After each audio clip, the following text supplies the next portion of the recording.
Ya pemirsa, terima kasih Anda masih tetap setia bersama kami di Seputar Aceh. Pemirsa, Lembaga Perlindungan Saksi dan Korban LPSK mensosialisasikan sarasehan hukum kepada masyarakat di Kabupaten Biren. Berikut liputannya.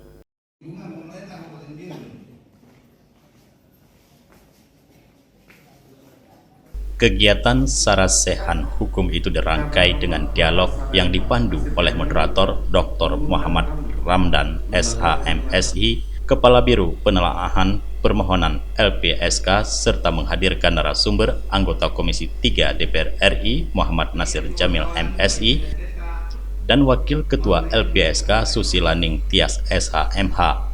Susila Ning Tias SHMH mengatakan sosialisasi sarasehan hukum di daerah seperti ini sengaja dilaksanakan agar masyarakat paham tentang perlindungan saksi dan korban berbasis komunitas. Program ini merupakan model perlindungan kolaboratif, membuka ruang lebih luas bagi individu, lembaga, komunitas maupun lembaga elemen sipil untuk terlibat dalam kerja LPSK serta memberikan perlindungan dan pemenuhan hak saksi ataupun korban tindak pidana. Susi berharap program ini bisa menjadi pemandu bagi masyarakat miskin, kurang mampu, kelompok marginal yang jadi saksi atau korban untuk mengakses keadilan. LPSK menawarkan memberikan perlindungan dan bantuan kepada keluarganya berkaitan dengan kasus ini.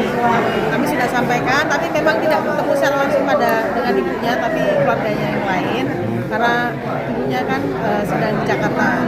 Nah, kami sampaikan bahwa LPSK bisa memberikan perlindungan dan pendampingan ketika nanti kasus ini berproses di pengadilan, dan kemudian pendampingan juga ketika pemeriksaan di penyidikan.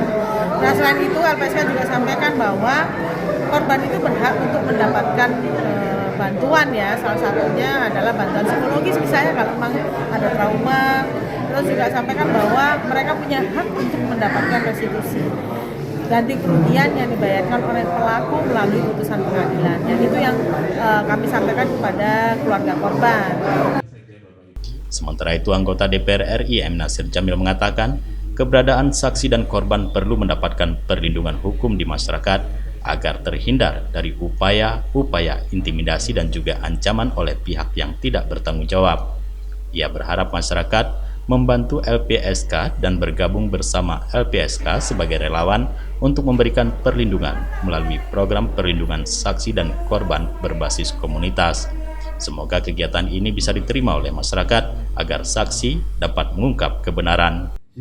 Hukum yang diselenggarakan oleh Lembaga Perlindungan Saksi dan Korban ini kan untuk menghadirkan negara hukum secara khusus. Secara umum juga ingin melibatkan peran dan partisipasi masyarakat dalam konteks perlindungan saksi dan korban yang merupakan tupoksi utama daripada LPSK itu sendiri. Apalagi kejahatan atau tindak pidana itu hari ini sudah seperti seolah-olah tidak bisa dibendung. Nah, karena itu kan butuh perlindungan, ya, terhadap mereka yang menyaksikan, mendengar, ya, dari sebuah peristiwa pidana, bahkan juga korban. Oleh karena itu selama ini kan saksi dan korban itu kan tidak mendapatkan semacam perlindungan. Dengan hadirnya LPSK, maka mereka akan lebih berani untuk menjadi saksi, dan mereka juga berani untuk mengungkapkan fakta-fakta kepada aparat penegak hukum dan juga di persidangan. Dari Biren, Tim Liputan Aceh TV melaporkan.